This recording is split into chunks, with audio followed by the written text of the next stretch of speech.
I knew someone in medical school who bluntly said, I only want to be in the highest paying specialties. And yeah, he probably said something like because of medical school loans, but in reality, he wanted to be rich, and he wanted everyone to know that. And not that there's anything wrong with that, but behind the Ferrari, the McMansion, the summer home, there's the stress, there's the unexplained chest pains, there's the credit card debt, there's the impending divorce. And I hardly ever see him. And the reason is because he feels he needs to work even harder to justify his lifestyle. But for me, and for those who believe in financial freedom, I've never been a fan of the hourly rate. I don't need someone else telling me how much I'm worth. Because it's more than how much money you make while you work. More importantly, it's about how much money you make when you don't work. The key is to have as many sustainable, ethical, revenue generating assets as possible. And my next guest has figured that out.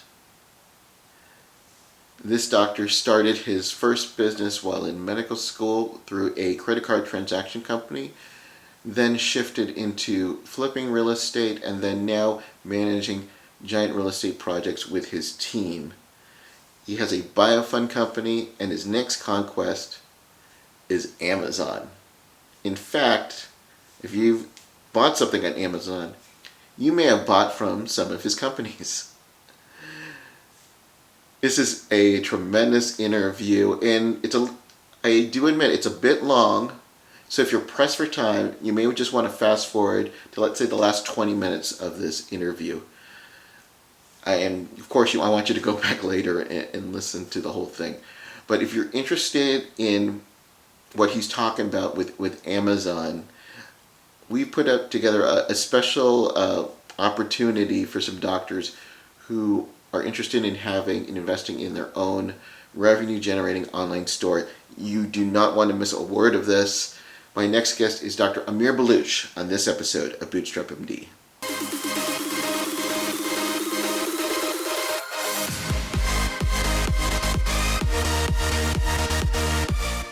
Hey guys, it's Dr. Michael Ming. Welcome to another episode of Bootstrap MD.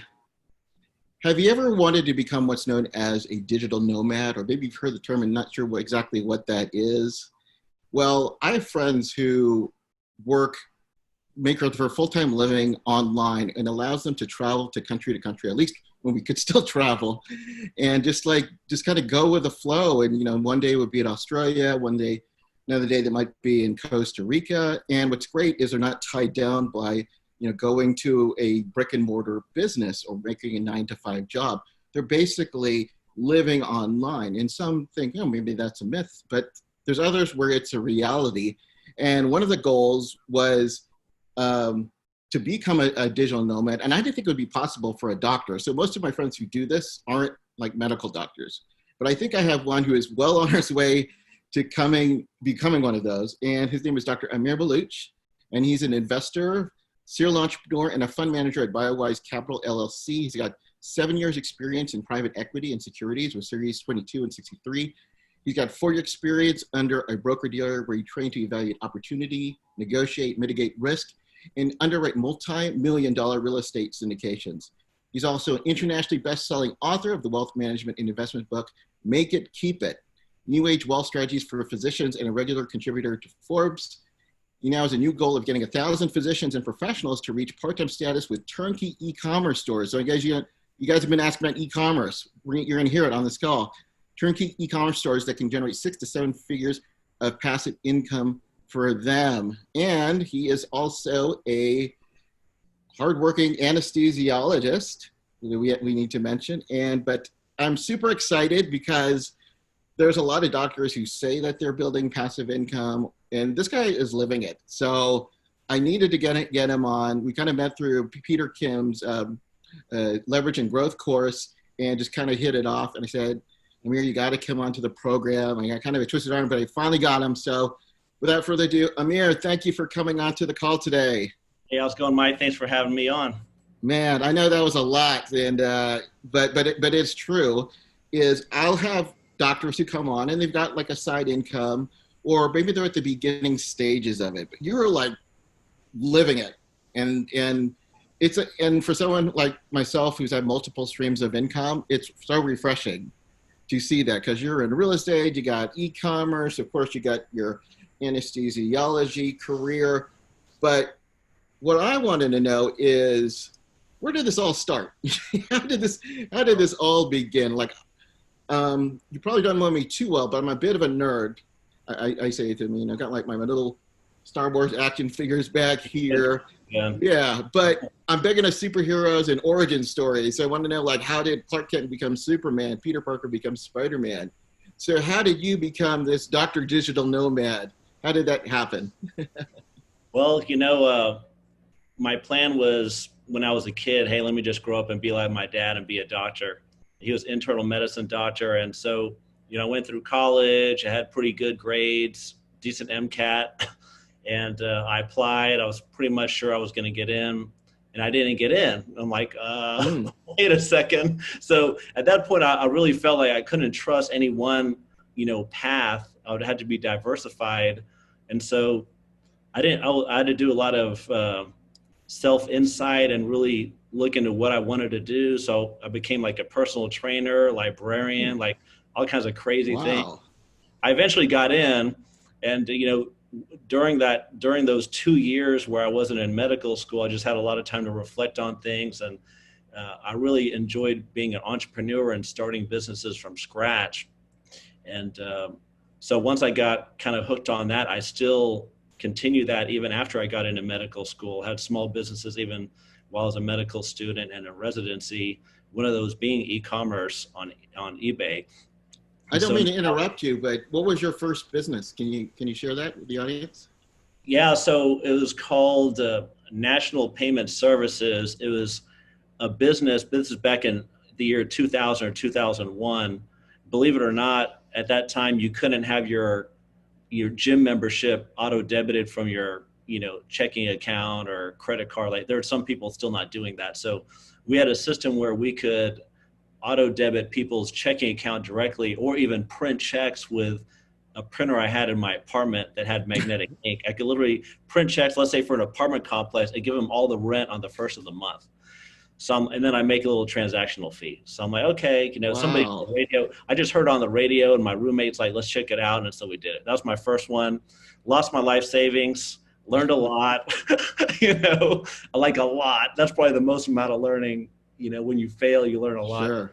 But, it was really interesting. I had to learn about LLCs and bookkeeping and CPAs and all that. The 101 business 101, at least I got that under control. And then I stepped back and kind of reflected on what I really needed to do, and was, from then on, I was a lot more careful about what I went into, and it has been pretty good since then. So, but when you became a doctor, your entrepreneurial dream didn't die. What led to that? Well,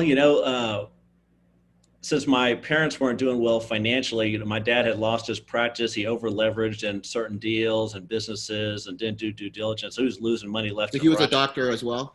Yeah, he owed a lot of money in taxes and things. And so employees left, clinic fell apart. And so I kind of became the breadwinner of the family, and student loans barely cutting it for me. Then, my mom needs, pain medicine for her knees, and my brother wants to go to college. I'm trying to pay for that. So wow. Out of desperation, I was like, what can I do? I had some contacts that would rebuild cars. So like I get, zero interest credit cards and buy cars from the auction and flip it with them. And I would do arbitrage on eBay, just buying, like, at the time, just supplements that I would use, buy them at wholesale, and then, triple my money online. Just selling like Zenadrine and Hydroxycut. I know some people have taken Hydroxycut in the past, if anybody works out back in the day. So things like that, whatever I could do. And so that's what I was doing through medical school. The residency, I didn't have as much time, so I kind of pulled back on that. But then when I started private practice and I was, in anesthesia, a lot of times we're done like at 1 or 2 p.m. Like, and you're single with no kids, you got a lot of time to do things. So, I became a realtor, started my real estate brokerage, started flipping homes. Now we flip subdivisions and develop subdivisions. So, just kind of grew from there, and it never stopped. It was just so fun to like, progress and learn something new. I think that progression is really what drives happiness. It's not about like what you have, it's just where you're going really is what's more important. So, once I got bit by that entrepreneurial bug, I just kept rolling with it. So I know you said earlier, you went into entrepreneurship because you had to. You were the bread earner, paying for your mom's pain meds and things like that. But then you became an anesthesiologist. So I assume that financial need wasn't there, or was it? It sounded like you did it because it was more for fun rather than for monetary reasons. Is that right? Yeah, it was a couple of things. Like, I was already thinking, because of what happened to my dad, I can't just rely on anesthesia. That was even when you have six figures coming in, you're like, well, this might not be here tomorrow.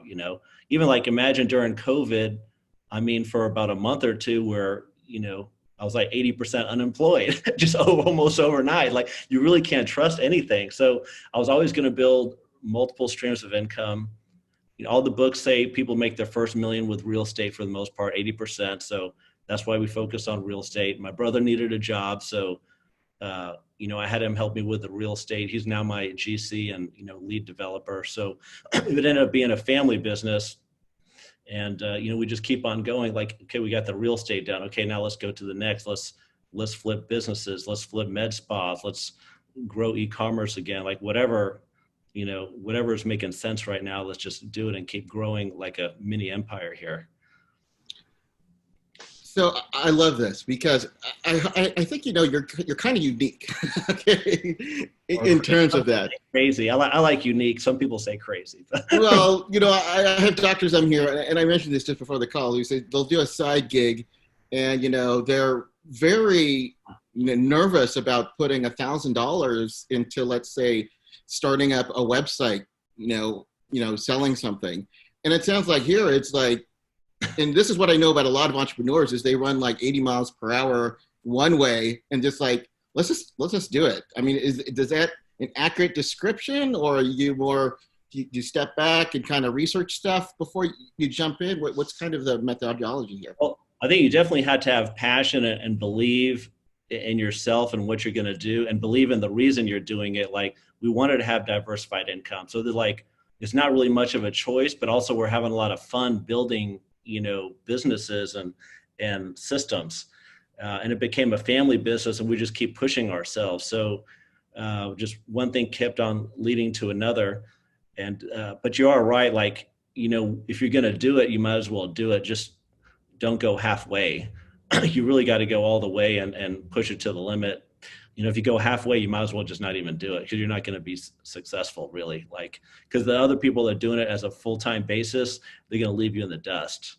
Right. You really got to create a system that could go full-time, to compete with the competitors, or you got to, put in your 40 hours after you put in your 60 hours in medicine. You got to do one of the two, or hire a manager. Like there's got to be, somebody's got to put in the time, and somebody's got to put in the money at the end of the day. And if you don't believe in it, then, you shouldn't even go forward. But if you're going to do it, I think you should go all the way. And if somebody loses a little bit, it's just a learning experience. If you invest in enough businesses, you grow enough businesses, you're going to have a couple losses. I mean, Warren Buffett's made a couple losses. Elon Musk had a couple setbacks here or there, but they just keep pushing through and persevering, and they're on top of the world now. So you got to have that type of mindset. So speaking about mindset, I kind of joke with some of my students, or just some doctors who kind of want to venture in business, still very apprehensive. I tell them, you can't rely on double-blinded placebo studies. Sometimes you just have to go and do it. What gave you that mindset? Did you have mentors that did it? Was it family? I guess maybe from your father, maybe you learned kind of the opposite way, but what was it? Did you buy courses? What kind of led you to that? I'll answer D, all of the above. So it first started off like whatever fell in my lap that excited me, I just jump into it. But now, like I'm a little bit more cautious about it. Like I won't really go into anything unless I have a mentor and I know where this fits. Like I've had a good idea, like how much time is this going to take? I don't want to spread myself thin. Can I systemize this stuff? Can I bring in a manager from day one, or at least I'll run it and then bring in a manager and buy my time back? So these are some things I think about now, but for sure having a mentor is the most important thing. Courses can help a little bit, but I feel like I've never taken a course where they gave me all the knowledge. Like you got to learn from the streets at the end of the day. When you jump in there and you get confronted with the obstacles, that's when you really, learn how to perform in business, I think. So you do kind of have to jump in there. You're never going to have all the answers. You just got to 100% agree. No, I've talked to some docs who say, you know what, everything's free on the internet. I'll just learn it on YouTube. Right. And yeah, maybe you could learn a few things there, but what would you say to someone like that? Yeah, I mean, you're definitely going to learn some vocabulary. And also at the same time, you got to figure out, why is this person on YouTube? Like, is he trying to get some likes, sell some ads, sell a course? Like, what's he trying to do really? So, but there's definitely plenty of free information out there. But some things, like, you're not going to find this in a course. Like, for example, when I bought my first med spa, and this, you'll get this point. So I bought it. I looked at the financials. Bank looked at the financials. We're like, why does this guy have like his profit margins are like 40%, which is a red flag. I'm like, well, maybe because he runs really lean. It's not until after I bought it and I started doing the injections, I'm figuring out that, he had a deal with the rep where, like, every time he got a vial of Botox, he would get an extra 2 vials. So, I mean, imagine if he's getting all his injectables at 1/3 the price of his competition. That's huge, because usually med spas have 17% profit margins across the board on the aesthetic side. So, so even though on the financials, if I just taken over, I should have been, profitable, making like 50-60% return on my down payment with my SBA loan as leverage. Instead, first year barely broke even. So then it's like, okay, it took me a couple of months to figure that out. Had to rebrand. I hired consultants from the East Coast, paid 20 grand with a credit card, figured it out. Year 2, we made like, 80 grand. And then year 3, we started doing 6 figures net profit. And then a little bit after that, I sold it. So we still ended up flipping it and being successful. But, who's going to teach you on a course about that? Like, even the bankers and the appraisers didn't even see that coming. Like, or how to deal with patients that complain. Like, where's the courses on this? Like, until you experience it yourself, you're not gonna know how to deal with it, really. It sounds like you have an incredible skill, which I think is one of the most crucial skills you can have at being an entrepreneur, is being able to read profit and loss statements. I mean, I think of everything that I've done in terms of buying businesses and at least looking in and then realizing, hey, this all looks good, but actually, if you look at this, having the ability to kind of go through the fine tune, because numbers lie. They can sway whatever you want. But is that something that you just kind of acquired over time, just with your experience, or did you learn that on YouTube? Well, no. So actually, when I talked to the bankers and the appraisers, I learned about it in the med spas, and the consultants came in and they created a pro forma for me, which was not going to be accurate at all, to be honest. Like, there's no way we would, they're just showing like, oh, every month you're making an extra 10 grand. Like, no, that's like not how it works. Okay. So, but at least look at the numbers and see what adds to expenses, what adds to profit, know where your profit margins are, at least do that. And then, add in some marketing channels and see where you could, what is pushing those numbers up and down? Like, how do you drive down costs and increase your profits? Like, you have to at least see these numbers on a piece of paper. Like, there's no way you could have this stuff in your head and just remember it.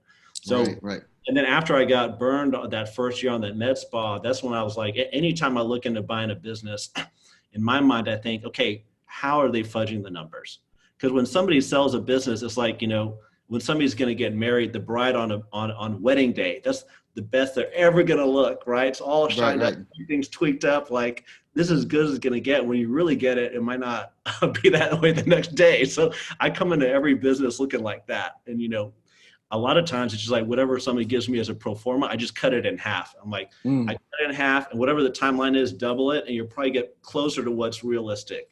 And Yeah. if you still stomach those numbers, then go forward. That's actually like, a good rule of thumb. If you don't really know how to run numbers, just cut everything in half and see if you're still happy with it. So Yeah, I think it was 2 years ago that I was going to expand more. And, I looked at probably about 5 to 10 med spas, and even in their best luck, I wasn't ready to pull the trigger on it. But you buy and sell, so you can do residential real estate. You said houses and apartments as well, or? Apartments, retail, for commercial, I'll partner with somebody else. On residential, we have our own in-house team. So we're focused more on residential. I'd say probably 70% of what we do is residential. 30% will be like commercial, with the majority of that being multifamily. Awesome. And then you looked at med spas that you were buying and selling. What other types of businesses were you looking at, or did you? Really, I looked at everything. Like, earlier on, just anything that fell in my lap. I looked at daycare centers. I looked at, dry cleaning companies where everything is like cash with quarters. Yeah, laundromats. It's almost like I had shiny object syndrome. Like, oh, hey, this is the new shiny object of the week. Let me just look at this. And then I start thinking, okay, I can make money with this. Why don't I do this? I didn't know why not. So I would just try to look into it at least. Now I step back and I got some criteria that screens what I go into. So, I'm just mainly focused. I'm actually like laser focused on the e-commerce. My brother's laser focused on the real estate. And then the biotech, we're focused on that as well. That's pretty much the only three things I'm looking at right now. And we have teams to help us process information.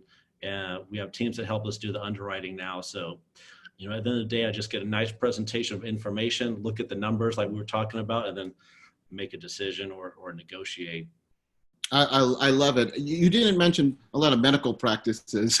That med spa was so stressful. Now I'm medical director of like, a couple dozen locations, and yeah, I make more net profits doing that and not actually showing up for anything really. So it ended up being good that I had that med spa experience. So exactly. So you mentioned, I mentioned at the top about becoming a digital nomad. I gave some examples of friends who do it, and you told me beforehand that that's kind of your goal. Tell me exactly, what's a digital nomad to you, and why is that a goal for you?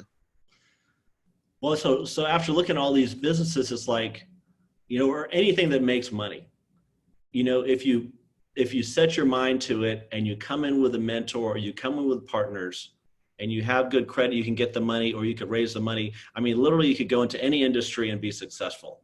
You just have to have that. If you could keep that approach with everything, bring in the mentors, bring in the underwriters, do the due diligence, pull the trigger, boom, you're good. So now, instead of thinking about how do I be successful, it's like, what do I want to be successful in and why? And, there's been this trend, even in medicine, people are more looking at like, lifestyle criteria. So what would be the ultimate lifestyle? I mean, why be stuck to a city or to a certain location? What if you had things run, businesses where you could just run things off of your laptop or something? And so when I became medical director and sold my med spa, I started like figuring out, hey, I could make money from home being a medical director. And then I did some medical legal consulting.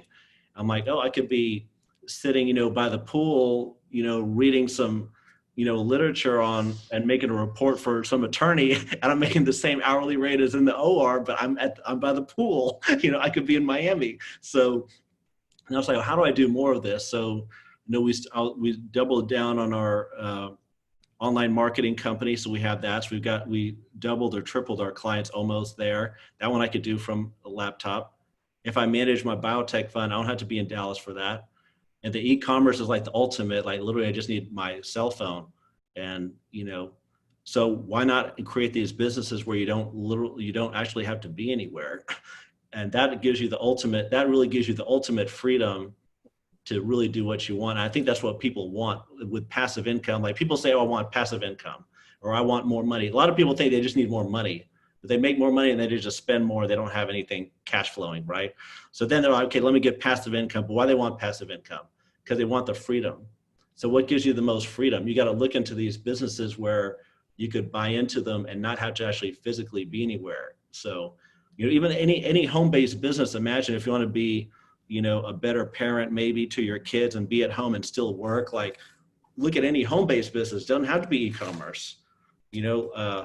Medical legal consulting is something I think everybody should look into. I mean, it's another way to use your license to get a high hourly rate, and you don't have to actually be anywhere. So, that's really the ultimate freedom. I think that's a little bit of what everybody wants. And so that the ultimate way to do that is to go after this digital nomad lifestyle. It doesn't mean I'm going to be travel around the world like, Anthony Bourdain or anything like that. But I mean, at least I would have the option to if I wanted to. And that's what I think people really want when it comes to getting passive income and multiple streams of income. I, again, 100% agree. For me, I don't really need more money, but it's more time, more time freedom and that. One thing you mentioned, I just want to kind of cover this too, because we've talked about medical directorships and supervising physicians on the previous podcast. It was really well listened to, but there's still a lot of doctors who they don't want to become medical directors. I'm a medical director, at multiple clinics as well. And some doctors are very skittish about that. What's been your experience with that? Well, let me tell you, if I didn't run my own med spa and wellness clinic, I'm not sure if I would want to be a medical director either, because I wouldn't be so familiar with the risks and the compliance that you need. And Texas is way more laid back. Like, it's kind of wild, wild west out here. So it's a little bit easier than in other states. But, since I knew the risk of all these procedures, I performed all this stuff, even including lasers. Like, I was lasering people. I really have a good feel for the risk. And so when I make my SOPs, standard operating protocols for other people to work off of, it's very tight and controlled. As long as they don't deviate from that, I know that the risk is going to be pretty low. And then for signing on charts and like that, you got to have systems in place. So, we all have, I think we mainly use My Aesthetics Pro. I'm not sure what you like to use, but easy to sign off on things, even off my cell phone. Any nurse and jet or NP, they got my cell phone. They call me about anything. I make sure they feel comfortable with me on that. We do chart reviews. Like, there is still a certain amount of work you have to do, but it's just like, it's not an emergency. You don't have to do it now. Like, you could do it when there's some downtime, you're waiting in line for something, hanging out in the doctor's lounge, you could knock out some charts or whatever. But, it is good that some of those people you're talking about, they do have a healthy fear of the unknown. There's nothing wrong with that. So what they could do, I don't know how it is in California, but in Texas, if you're a medical director, you always also have to have a backup consulting physician. So there's always got to be two doctors. I don't know if it's like that in other states, but if somebody wants to be a medical director, if they go out there and get some people that want to sign up, why not, split the fee with somebody that actually knows what they're doing, so your risk is mitigated, and that'll probably make them feel more comfortable. So that's one way to get over that fear of the unknown is, work with somebody that knows what's going on. I love that because you hit on a few topics. Is one, don't go into something that you don't know. I often tell people, like, if you want to open a med spa, one of the best ways to learn is to become a director for a med spa. Right. And it's not the point where, hey, I'm just going to be paid this stipend and I'm not going to come back. I mean, that you're like asking for a lawsuit. But if you're truly interested in aesthetics, if you're truly interested in anti-aging, and hey, I want to open up my own, why not have your own training and get paid for it? I mean, that's how I did it with weight loss clinics. And because I was interested in it and with our med spas, and that led me to open up my own. And the second thing that you mentioned is there's a whole degree of risk. I mean, there's a big difference between, Botox versus, I'm going to set up my own opioid center, right, supervising doctor, and there's a big difference in there. So obviously be smart, but yes, you can have fear of the unknown, but don't just like blame the system or blame, mid-level providers or taking over. just like figure out, just do things the right way. And if it's something that you want to do, why not go for it? Right. Exactly. Right. And there's so many courses out there too. And plus, especially when you're talking about the med spa world, like this is still like medicine, the practice of medicine. Like, I don't know anybody that went to a course, whether it was about hormones, weight loss, or minimally invasive aesthetics. Like, you're going to learn something and keep that knowledge for the rest of your life. Like, that alone is worth whatever you're spending on the course. So, if you're even a little bit considering it, go ahead and take the course, learn, and most importantly, talk to everybody in that course, because some of those people already have med spas. Like, ask them what their experience is. That's where you get the real learning, is the other attendees. So, there's nothing wrong with doing that. And let's say 10 years pass, you might regret not putting your big toe in the water. So that's one thing the reason I look into a lot of things, I never want to live with regret. So anything that seems like this might be a good idea, I got to at least evaluate it. So, if anybody out there is thinking about even adding a med spa component, medical weight loss is awesome. Like, crazy margins on that. I love it. We did a little bit of that too. If they want to add it to their clinic, totally look into that. So don't be too afraid of that at all. Go take a course or something. So. I love it. And there's so much I want to talk, but I know we've got a limited amount of time. But I do want to address something. We're going to talk about e-commerce, because I know everybody wants to talk about the e-commerce stuff. A lot of times when I talk with doctors, they want to start up a business, but the first thing is they're concerned about debt. Obviously, we know that the loans are the big elephant in the room. I'm sure you've had medical school loans as well, but you're also buying and investing in probably multi-million dollars. I assume you don't have like a truck full of cash is just on there. I'm assuming you had to borrow money to do Right. this. What is your experience with debt, and how may that be different than most other doctors' experience? So I definitely like debt. I'm very comfortable with it. Some people look at me and think I'm actually over leveraged, but I keep my debt to income ratio like below 35-40%, which is it still makes you lendable. So the thing is, when you borrow money, it's good to borrow money because the bank becomes a business partner, because they're going to lend. They're not good. They're not in the business of losing their money, and they're going to have at least twice as much money in the deal as you do. So now you got a business partner looking at it. So it's good to get debt, even if you don't need it, because you got somebody else looking over your shoulder. Number two, if you're going to go into business, there's two different ways. You either buy an existing business or you start from scratch. If you're going to go debt and start from scratch, and you don't have anybody on the team that's been there, done that knows what they're doing, okay, that's kind of high risk there, But let's say, like in my situation, I actually bought an existing med spa. And even though the numbers were fudged, I still at least broke even, and that included paying off that SBA loan. So, I was still paying down that loan and building equity in the business, even though the cash flow was break even for that first year. So, if you buy somebody's existing system and leverage into that, your risk is significantly less, especially when you're buying into a lot of businesses down the street. You could buy it at like a 2 or 3x. So imagine if you bought it all cash, you'd be making 33% return on your money. If you bought all cash, if you leverage, you're looking at, easily 45, 50, 60%, return on the cash you put in. So why would you not want to go into debt, especially if you're going to buy an existing business? So it definitely makes sense to do it. But I also understand that fear, I'm going to go into debt.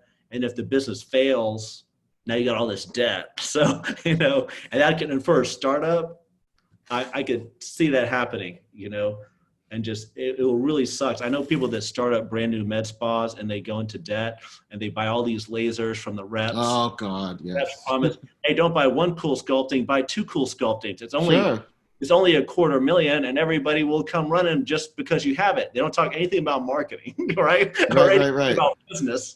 And then that's not good.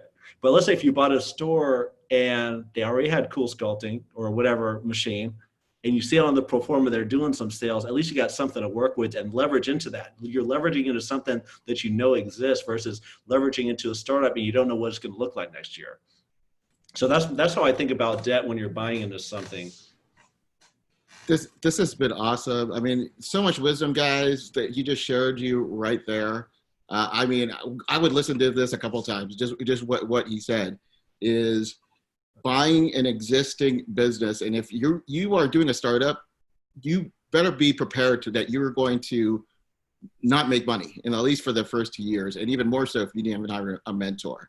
Exactly. And so why not buy an existing business that's already there? You already have the numbers. I mean, I could like count, if I had, I could count how many times I heard, oh, I just bought this laser.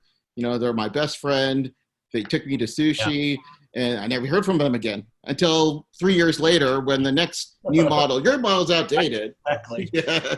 That's real life. That's real life. Here's an example. I'm a medical director of this one chain, and it was this awesome story. Like these people from overseas came in, American dream, and they actually started from scratch, but they made it work. Okay. Then another a doctor that didn't go to residency though, but still finished medical school, for medical graduate, came in and just bought 50% of the business and left the other 50% for the previous owners. So now there are 50-50 with the previous owners. Well, the owners know everything about the business, right? So the previous owners were running it as she was learning the business over the course of a year or two. And then after she learned the system, then she expanded to 2 more locations. That's very smart. So that's leveraging smart, and they had the mentor. What better mentor than the actual current owner who made that money? Perfect. I mean, I had one mentor tell me, a physician mentor, he says, I would rather just get like a piece of a little bit of everything. I don't need to have the whole thing. I don't need 100% of something where I am working 70 hours. I'm doing that. Yeah, I just need like a little piece. It's just a piece of a little bit. Like when you had your business with the transactions, just give me a little piece of the transaction here. I don't need the product, but give me some of that fees for the transaction fee. That's what I need. Yeah. Exactly. All right. We kind of delayed this. Let's talk about e-commerce. You've been doing this. It sounds like maybe you started on eBay a little bit. I don't know if that's the one kind of got you the bug to do this. So what are we talking about here? E-commerce. Are you creating products? Are you getting them manufactured overseas? Are you buying them from Macy's and then selling them on Amazon? Give us the secret sauce here, or at least you don't have to get all the secret sauce, but just give me like what are you doing here? Well, a couple things. So just give a big overview, big picture of what is possible in e-commerce. I split everything in my mind. I split everything into 2 categories. Like for sure, we're selling online. That's what e-commerce is. Instead of buying from down the street at 7-Eleven, okay, sell something online. Now you could either sell direct to consumer, which is very marketing intense. A lot of Facebook ads, like you create your own website, nobody knows who you are, drive traffic, sell whatever you want. Or there's the Amazon approach because Amazon is 55% of the e-commerce world. Wow. Anything sold online right now in the United States, any product, 55% chance it's going to go through Amazon. So they're bringing you the customers. You just need to manage a store on Amazon and do it correctly. And there's a little bit of marketing involved, but not near as much as when you're going direct to consumer. So those are the 2 models. I should do like all models. I do Shopify and 3 different ways to do things on Amazon, but I'm not saying I recommend everybody do that. But on Amazon, let's forget about Shopify for a little bit. But somebody wants to talk to me about it later, we can. But on Amazon, you could either do drop shipping, reselling, or private label. So private label, like you were kind of mentioning, you actually have your own product. So you could have, you could even create your own like masks, right? And a lot of people are trying to create their own mask and brand it or whatever. So that's the highest risk, is creating your own brand. Nobody knows who the hell you are, and you're out here trying to sell it, but you could do it and make millions. People do it and make millions. Then you have drop ship, where you're going to buy these masks like maybe from Walmart or somewhere else, and then you sell it on Amazon, and then when somebody buys it, you tell Walmart to ship it to them. So that's called drop shipping, because you never actually hold the inventory. So it's just drop ship to the buyer. Then there's reselling, which is actually like a legit store, imagine if you're a 7-Eleven and they're buying Doritos and Monster Energy drinks. They're buying established brands, people are going to the 7-Eleven to look for that. You just happen to have bought it at 50 cents on the dollar, and you're going to make your 10, 15% profit off of it after, your overhead and all that kind of stuff. So that's kind of what I recommend for people to look into. Or like when I do a partnership with people, I do that model because it's the least amount of risk with the most amount of money. And so that's kind of what we've put together. And I'm mainly focused on that reselling aspect on Amazon, and just contracting suppliers. Say, hey, here I am. Give me a shot. Here's my website. I've got this track record. Let me buy some products at 50 cents on the dollar. When you sell it on Amazon, after all their fees and stuff, there's still 10, 15% profit margin for you left over.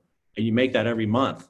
So imagine, 10, 15% return a month on your money. You just keep turning this inventory. So that's pretty much the model. It's just very difficult to execute. If you can imagine, you're buying and selling things every day, like thousands of things that are like $15, $20, $30. So logistically, it can be a nightmare, but on a superficial level, all we're doing is we're buying at 50 cents and selling for $1 online. That's what reselling is. So that's kind of an overview of what e-commerce is. So we got a lot of advantages of kind of reselling. So let me kind of summarize it from my understanding. So these are existing brands that people are already buying already. Is that what we're talking about here? Could be Adidas shoes, could be Ginsu knives, could be, Anchor batteries. So You're right. So you don't need an infomercial to sell these things. It's like, yeah. In fact, with software, the software will tell you how much of that is selling every month. Right. $1 million of this flavor of Monster Energy a month is being sold. You have that data. That's right. So you've already got the built-in trust. It's already established. It's Right. on Amazon. I mean, everybody loves Amazon. Right. And we're comfortable buying Amazon. I mean, Amazon truck comes to my house like every day or every other day. It's so much easier. You don't have to have a long page sales letter, or you're buying advertising. You go into where the buyers are already. They're where they are. 55% of them are using Amazon, right? Exactly. That's correct. So it's not that marketing intensive. So that variable is gone.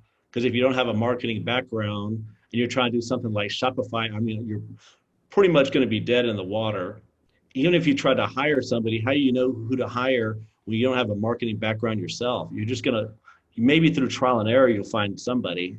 You're going to blow through a couple grand at least, if not tens of thousands, plus your time. So that's why I like this model. It's not as marketing intense. It's just, what is the strategy to actually get suppliers to trust you? Because some of these people have, minimum order price might be $250,000 or something like that. But, if I have a conglomerate of stores and we're all sharing the inventory, now it works. And that's like a huge, hurdle for other people, for other competitors to get in. Like, not everybody can write a check for $250,000 or $500,000 and buy some inventory. So that's why I like that model. Barrier to entry for other people is very high, but once you cross that barrier, everything else is just like logistics of inventory and pricing and things like that.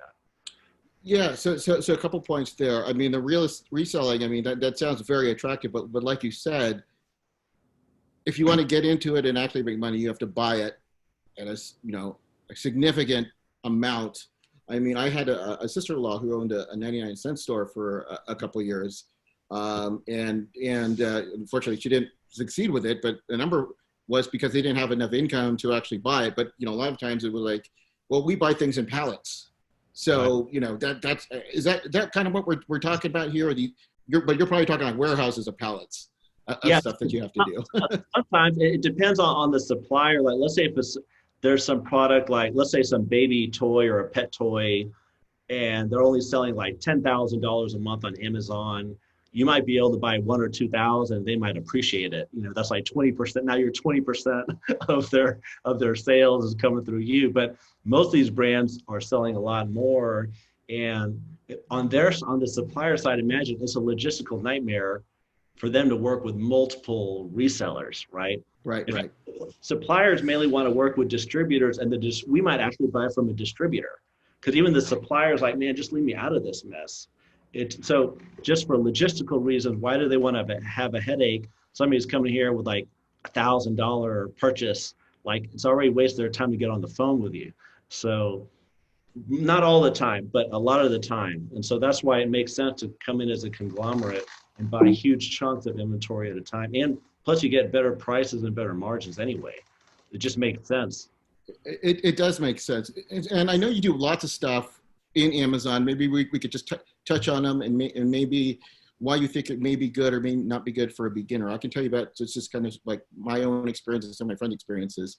Like maybe a few years ago, the big thing was using Amazon is, get something created overseas, like most likely China, Right. buy it cheap, maybe make it better, make a spatula, put a little coating on it, and you make it your own, and for a higher price. Because of different things, administration, tariffs. I mean, I know friends whose businesses dropped significantly because they weren't able to do that. Is that, are you still seeing that, or is that still an issue? Well, so 3 years ago, it's definitely way more difficult than it is now. Okay. It's still difficult now because there's still 100 steps, but you do have, if you buy enough software and you're really good at data analysis, you can prevent some of those losses. Like you have a better idea of where you're going to land these days. But a lot of people, if the barrier to entry is coming down because of software, now the issue is you got more competitors taking the same course as you, trying to do the same thing, right? So like, one way or another, there is still supply and demand, and there's still competition out there. But the reason private label, what you're talking about is private label, making your own brand. It's so hard because that probably has the most amount of steps. Like It does. I get it all the way from the very beginning, the manufacturer level. Some people, they might even be successful. They just like, oh, I didn't check the trademark. Somebody had it. They create this great product. They make some sales for a month and then they're gone because the person has the trademark, or, it's like, hey, that's mine. It's like, there's like 100 steps. And if you miss up on even one, you're toast. That's how I think of private label. But each one of these steps are doable. And if you do all of them right, then there's money on the table, usually about 20-25% return a month on whatever your product launch cost is. But why go through all that when, reselling has the same margins and way less risk and like not as much steps, right? So that's why I like the wholesale, but we just talking about private label. So that's why I want to go through all that. But it is not easy. So many steps. There's no one source that will tell you all the steps. There's just not. Even like the whole game of just getting reviews to grow your brand. I mean, like if you don't have sales, you can't get reviews. If you don't have reviews, you don't have sales. Like that's a whole thing you got to overcome. Like, Right. That alone makes private label so difficult. And exactly. I mean, compared it to reselling, I mean, okay, you got a bad review on a Nike. Okay, it's Nike. It's like, Right. or whatever that is, it's the brand name. It's not you. Yeah. But thanks for addressing that. So you recently, I don't know how long you've been doing this, but I just know you've been working with doctors on this Amazon reselling program. Do you mind just talking about it and maybe you could share some successes about it and a little bit more about your program that you're doing? Yeah. So about a little more than a year ago, I decided to look back into e-commerce, mainly because so many people were asking me to do the marketing for their e-commerce stores. And this has quintupled in the last 3 years. Why is this quintupling? So many people asking me to use my marketing company to help them with e-commerce. And then we even did it for some companies, like one company called Dubai Diamonds is making like millions of dollars a year just from our marketing. Wow. So then it's like, why am I doing that? The only thing I didn't have was the diamonds, but I did the marketing that got them the money. So let me jump into e-commerce. Then I had to analyze all the stuff we talked about. I had to look at that whole landscape, figure out what's the lowest risk model.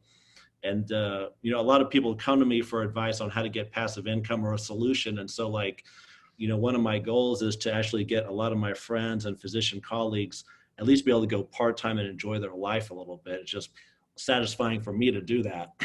And I feel like e-commerce was the way to do it once I saw the numbers and what was possible. So for the last 14, 15 months, we've been putting this together, and we kind of launched a little bit earlier. I was going to launch like at the end of this month, end of October.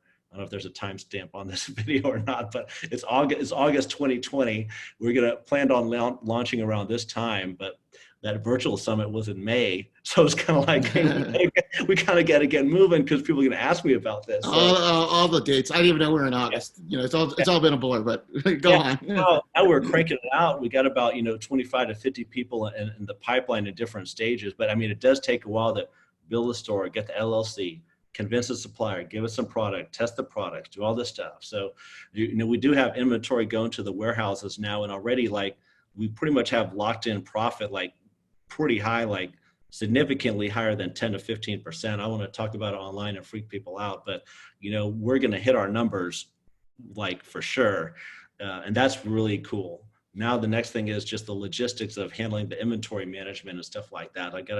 I easily got to double my employees. We got to get to like 50, 60 employees like in a month.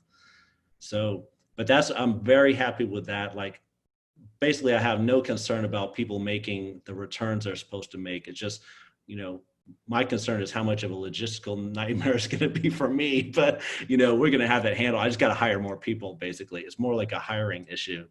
But I'm happy that the whole system is up in place and it's working right now. So, I might stop doing a little bit if it becomes too much a headache. Like maybe we get to 100 stores. Okay, then we stop, and then just focus on growing those stores instead of doing a lot more stores. But I would like to get a lot of stores and meet my goal of having 1,000 doctors go part-time and just kind of do medicine, for the love of it.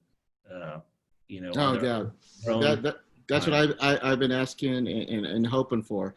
But I just want to clarify something. It's not just like an investment. This is not just like we're just going to invest it. They're going to be learning about e-commerce, not just investment. Because unlike, some of the other investments like my biotech fund, my real estate deals, it's usually like a security, you're going to be a limited partner, you write a check and then that's it.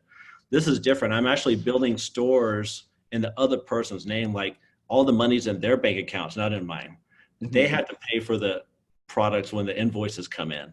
And all the money goes to their bank account. I don't get, my cut of it until I send them the invoice, and then they pay me my cut. So like they actually own the store, which is great if anybody is a W-2 and doesn't have any tax deductions.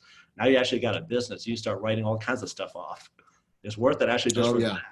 You can do your own IRA. You can do all kinds of things, employ your kids or whatever. Like so many crazy things can happen once you actually own your own business. And so that's another reason I wanted to do it that model versus let me just create 10 stores and create a fund and have that fund the inventory. I could do that. And actually I am doing that. I do have an e-commerce fund coming out, but that's not as helpful to people as me just actually growing their store.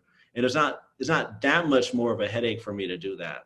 It's definitely easier for me just to do e-commerce fund and say, hey, here's your 1% a month, 2% a month, call it a day. But this is like, if you really want to have an impact on the community, I mean, building a business from somebody, with 99.9% chance of success, like this is pretty awesome. And so I got to do it. So do the students, do they get to select the products? Do you have like, here's a product that we kind of recommend, or you say, you just do this product? How does that work? Well, so pretty much it's all about mathematics. Like, we have a certain amount of criteria, and then we crunch the numbers and we look at profit margins that we can make per month. We're trying to crank out big numbers because my whole team is for the most part commission based. So they want the stores just make big numbers. That's how they're financially incentivized.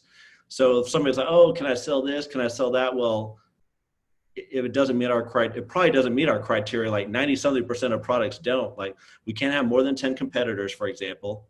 The net profit on the product needs to be at least, we're shooting for at least 15%, but worst case scenario, we're thinking is like 10. We don't want Amazon to be a player in the game. We don't want these things to be seasonal. Like we have all these criteria, like 25 criteria we got to run every single product to, and we're looking at 100 products a day.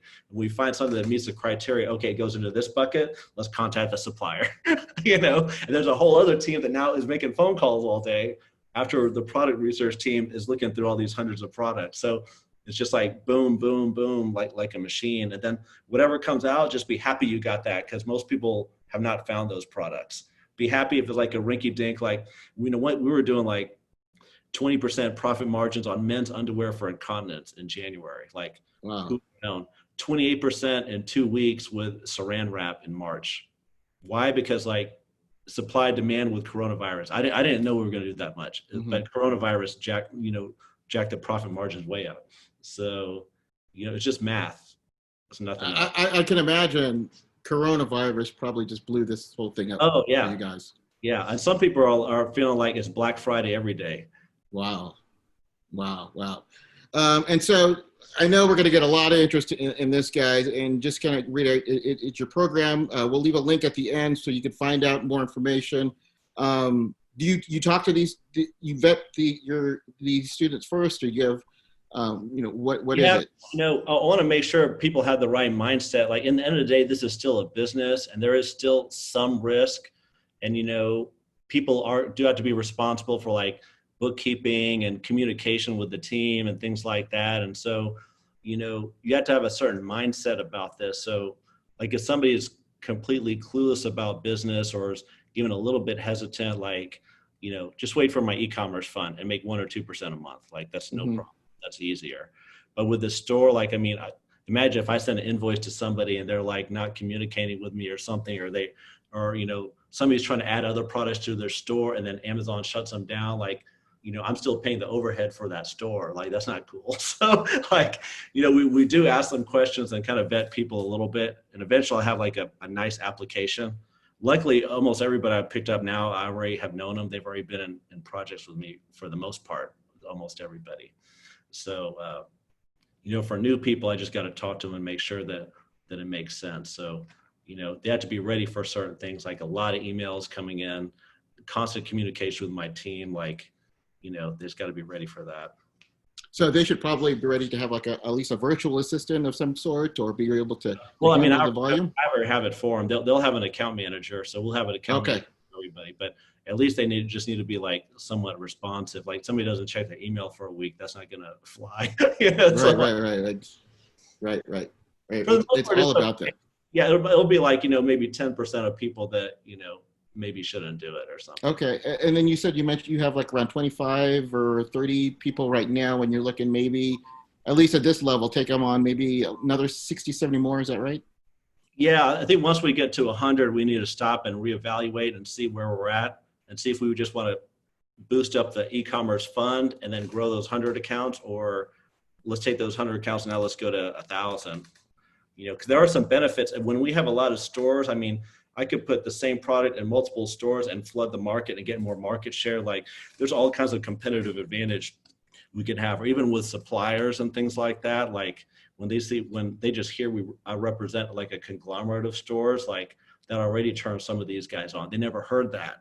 They already want to return my phone call. So, the more numbers we have, the more negotiation power we have to an extent. So.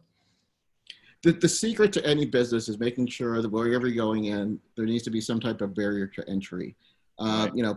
There's a lot of courses out there on Amazon, some good courses. We talked about this beforehand, but there's nothing more important than having an unfair advantage. And it sounds like with the numbers that you have, as well as the relationship with some of these vendors you have, you may have this unfair advantage. Is that fair to say? Yes, we definitely have some significant advantages, and some I won't even mention on here, but we're very comfortable with, I'll just put it that way, we're very comfortable doing what we're doing right now. Yeah, guys, so I think if somebody's interested, we'll leave a link here. You can find out more information. Amir will, or someone from his team will talk to you to see if you're the right fit. But yeah, I think this is really something that might be very attractive to others. Any last minute thoughts before we end the call, Dave? There's so much wisdom that you shared with us. We probably are going to need you to come back for at least another Yeah, I episode. want to It's come been back. amazing. I want to talk to you about your experience with med spas and wellness centers. I mean, we got so much to talk about, and we could have broken up this into different segments too. So, maybe we might do that. We'll maybe just find out what the feedback is from everybody out there, and if they wanted to expand on this or that, we could maybe do something more in depth on one topic. Like if people want to know, like, how do you get a business loan? Where do you find a business broker? How do you even go about that? Like that might be a whole. Oh God, yeah, it's People so might valuable, so valuable. Or they could just watch a YouTube video. right.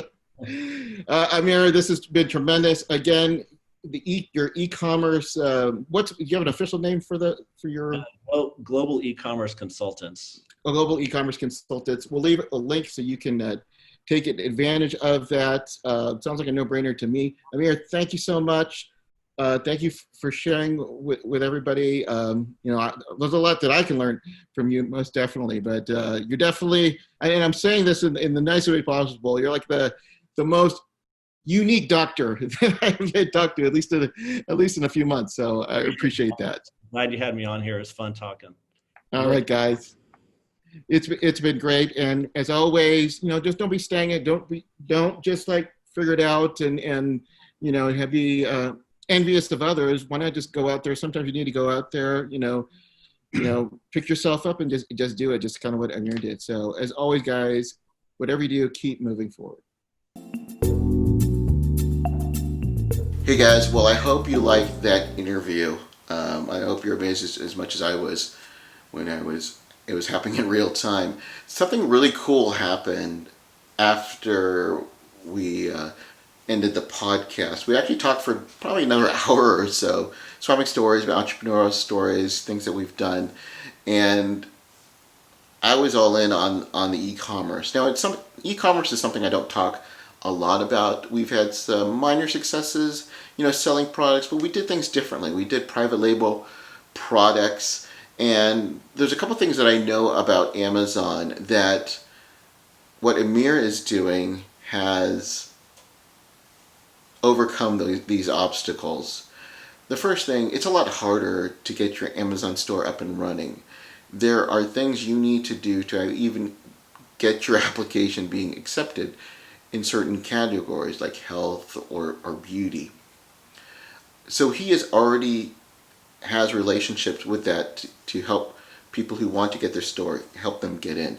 Number two is you need access to quality products where people are very comfortable in purchasing, and he does that because he has a giant network, and he's able to buy as a group in bulk at a much cheaper price than just like the regular Joe or Jill, just like what you and me do, where they're going to just charge it at a higher price.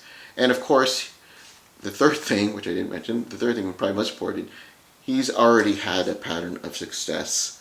But don't take my word for it. Go right now, if you're listening, stop off at the side of the road, put in globalecommerceconsultants.com, and he actually has screenshots of his Amazon stores and how they're just killing it right now. So he wants to let you know that, after we're talking, I said, this is amazing, I'm in.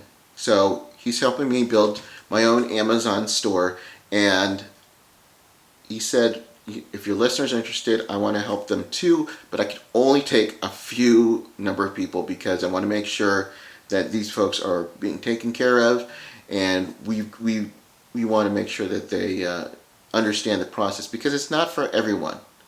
I mean, although it is an investment, there is a little work that you need to do, maybe once a week, checking emails, those kinds of things, but you got to be comfortable. So go to globalecommerceconsultants.com and sign up for it's free. You can talk to Amir, ask him any question. He's one of us. He's an anesthesiologist. He's had a track record of success. But of course, in anything you do, you want to do your due diligence. It's got to be comfortable for you. It was for me, but I might be at a different place than you are. You need to be comfortable with that as well. But what he did tell me is for my Bootstrap MD network family, he's going to arrange some type of special deal for you guys. So let him know that I sent him to your way.